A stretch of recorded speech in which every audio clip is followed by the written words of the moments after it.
Good morning. More than anything, residents want to feel safe in their communities. Businesses want to open and expand in a community where public safety is a priority.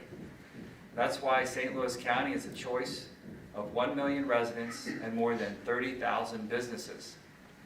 Having one of the best trained, best equipped police departments is a long-standing priority in St. Louis County, resulting in a department with 3 international accreditations, including for its training academy and dispatch service.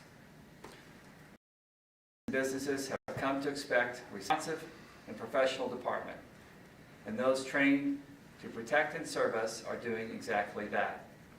Homicides investigated by St. Louis County Police Department are down 15%.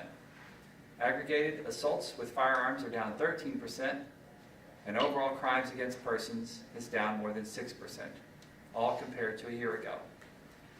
When some of our residents are at risk of losing quality county services, it's important that we pause to remind everyone just what St. Louis County government provides. The City of Manchester wants to annex more than 1,400 acres of unincorporated land where 6,549 county residents live. That represents 2,865 housing units. If the area is annexed, those living there would no longer have the St. Louis County Police Department for law enforcement.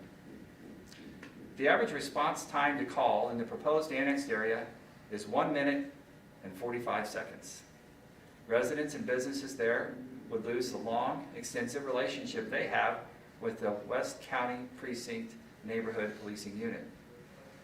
That includes working with 29 neighborhood watch groups and the Walk and Talk program, where officers walk one subdivision per week to meet with residents. The County Police Department also provides a resource officer for the Parkway School District. And St. Louis County spends $166 million each year on policing, representing 48% of the general fund budget. This allows our department to offer highly specialized services that smaller communities cannot match. This includes the Bureau of Crimes Against Property, Bureau of Crimes Against Persons, Commercial Vehicle Unit, Highway Safety Unit, Metro, Air Support, Tactical Operations, and the K-9 Unit. The county continues its commitment to investing in public safety. Earlier this year, I signed into law a bill passed by the council to invest $4 million to upgrade the police department's 20-year-old 911 dispatch system. And the county is spending nearly $38 million to build new police precincts in North County and in Afton. Last week, Governor Parson signed the state budget, and it includes $23 million for Regional Real-Time Crime Surveillance Center, an Evidence Storage Center, and a firearm and K-9 training complex. While public safety certainly includes law enforcement, keeping the public safe is a much broader reaching. It includes picking up trash and keeping the streets repaired. In the unincorporated area that Manchester is considering, the county maintains more than 16 miles of road, and the County Public Works and Transportation Department repairs and provides snow removal for these roads that residents have come to rely on.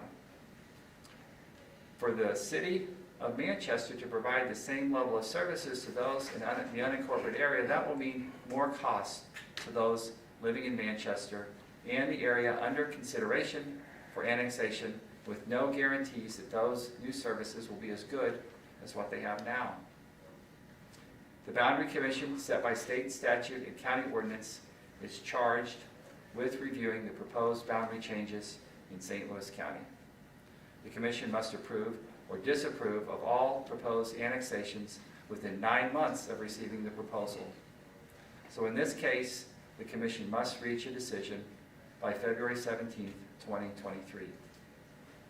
Later this week, I will write a letter to the Boundary Commission in opposition to this proposal.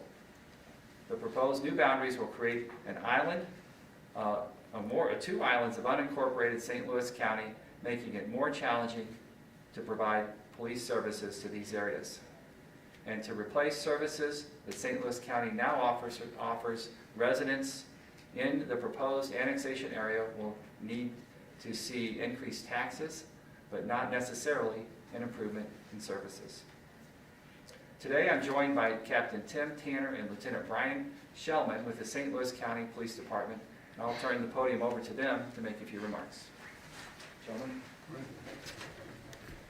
Thank you, Dr. Page. My name is Lieutenant Brian Shellman, Commander of the Bureau of Research and Analysis. With me is Captain Tim Tanner. He's the Commander of the West County Precinct. Over the past several months, it's been well documented by various national media outlets regarding the rising crime rates in many of America's largest cities. Some cities experiencing a 10% increase in violent crime, some more. As Dr. Page alluded to, in St. Louis County, we have seen decreases in the number of homicides and assaults involving firearms, down 15% and 13% respectively. In addition, aggravated assaults with other dangerous weapons are down 25%. Overall robberies down 18% in the areas that we patrol. One of the major spikes in nonviolent crime, not only locally but nationally, has to deal with larcenies, many of them involving vehicles. 2 vehicles or from vehicles. Larcenies in St. Louis County are down 7% overall and 20% in the West County precinct alone. Much of this credit goes to the hardworking individuals of the St. Louis County Police Department. Our department is over 1,200 men and women, many working behind the scenes to keep our community safe. The county executive mentioned several of our specialized units: crimes against persons, crimes against property, highway safety, tactical operations, K-9, Metro Air Support, to name a few. Add to that list the Special Response Unit, Crisis Intervention Unit, Bureau of Drug Enforcement, Regional Bomb and Arson. Most recently, our department formed the Bureau of Community Engagement, which houses units such as Diversity and Inclusion and Community Outreach. Inside of Community Outreach is the Police Athletic League, or PAL, the Cadet Program, and the Citizens Police Academy, among others.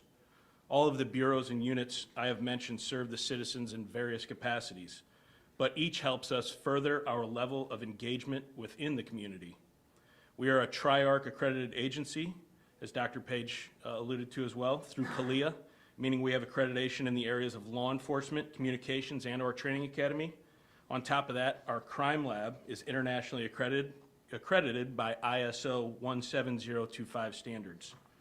Aside from the overall department, Captain Tanner leads an outstanding group of men and women who make the West County area a safer place to live and work. The 29 neighborhood watch groups in the proposed annexation area alone show the level of commitment the St. Louis County Police Department gives the citizens of St. Louis County. Since April of this year, the West County Neighborhood Policing Office is attending up to 3 meetings per week to better engage the people we are sworn to protect. Captain Tanner has initiated 3 new programs in the annexation area and has furthered that throughout the entire West County precinct.